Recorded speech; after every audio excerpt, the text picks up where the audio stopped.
చిచి, టీ చల్లారిపోయి దరిద్రంగా ఉంది. పారబోయడం దేనికి? అరే సాంబయ్య, నువ్వు తాగరా.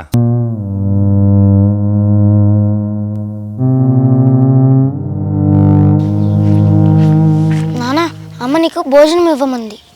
వీడు ఖాళీగా ఇంట్లో ఉండి ఏం చేస్తాడు? ఏదో ఓ రోజు నీలాగా ఇక్కడ పని చేయాల్సిన వాడేగా.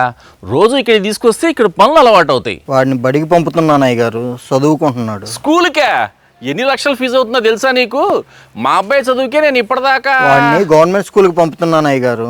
వాడి స్కూల్లో ఇది లోటు అని చెప్పడానికి ఏమీ లేదు. వాడికి చదువు ఎక్కడ అబ్బుతుందిరా? నాలా కష్టపడి పనిచేసే వాళ్ళు ఎవరు వాళ్ళు చేసే పని అవమానంగా ఫీల్ అవరు. ఈ పేడెత్తే పని కూడా ఏ రోజు నేను తక్కువ అనుకోలేదు. కానీ నా కొడుక్కి ఈ గతి పట్టకూడదని వాడిని చదివిస్తున్నాను అయ్య గారు. మీరు చెప్పే లక్షలు మేము కట్టలేకపోయినా మీ వాడితో సమానంగానే చదువుతున్నాడు. ఏమో రేపొద్దున మీ కొడుక్కే ఉద్యోగం ఇచ్చేంత గొప్పవాడు అవుతాడేమో. వాడు చెప్పేది నిజమేనండి. మొన్న జరిగిన ఎగ్జామ్స్లో వాళ్ళ పిల్లోడు స్కూల్ ఫస్ట్ వచ్చాడు.